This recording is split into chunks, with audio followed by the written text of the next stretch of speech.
Dans la Kabbalah, le mois d'Av, que nous sommes toujours, on a aujourd'hui le 11e jour du mois d'Av, appelé aussi Menachem Av, celui qui console notre Père ou le Père qui nous console, est une période de dualité,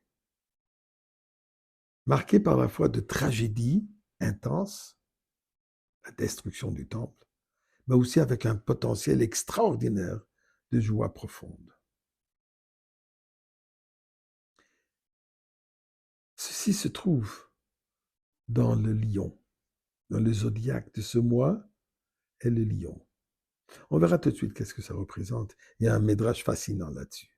Mais avant cela, remercions le grand lion, Dieu lui-même, pour les miracles qu'il nous fait, en lui priant, et bonne Sholem, sors-nous de cette jungle, amène-nous à la Goula. Mizman le seuil de Rila de Nekaloret, Yves de Sadene Bissim Ruboy le Fanat Benan le Doka de Nolimou, son de la Nachna Mitchamari.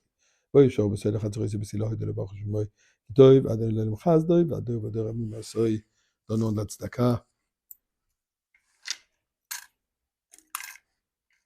Et écoutez ce que le Midrash Yalkut Shimoni dit par rapport au mois de Menachem Av. Et voilà, je vais vous lire le texte et je vais le traduire. Allah Arié, le lion est monté. Il est monté où? Vers le Beth Amikdash. Qui est ce lion? Nebuchadnezzar, celui qui a détruit le Beth Amikdash. Quand? À quel moment? B'mazal Arié, dans le mazal, dans le zodiaque du lion, qui est le mois d'Av. Qu'est-ce qu'il a fait? Vihichriv, il a détruit Ariel, le Beth Amikdash, le temple qui est appelé avec le nom Ariel.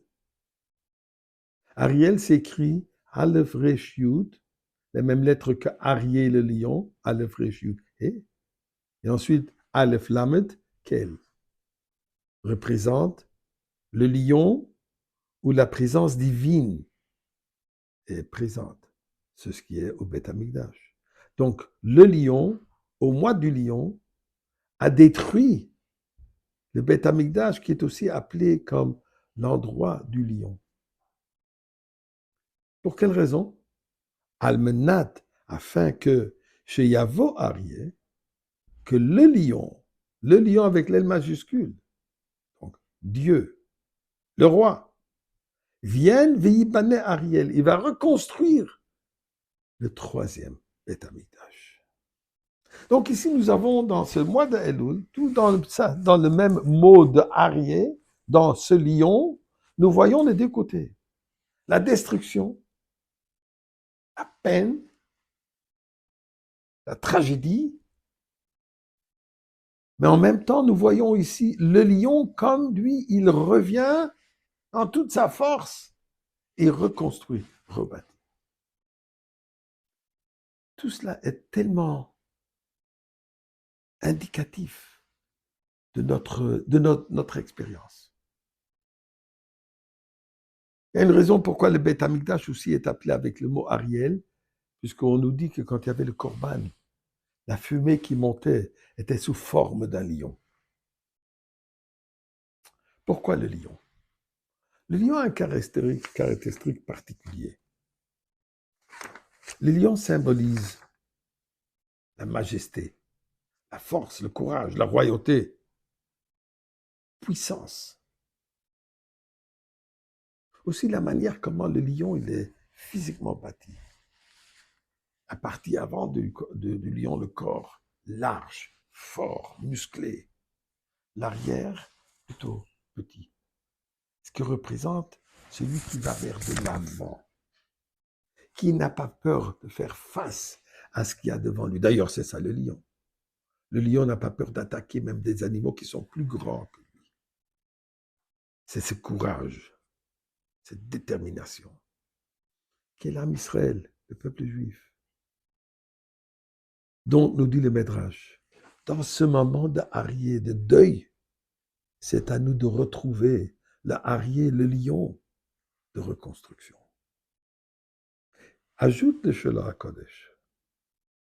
Le mot arié qui s'appelle Aleph, Resh, Yud-He, qui est le mois de Av, précède toujours le mois de Elul.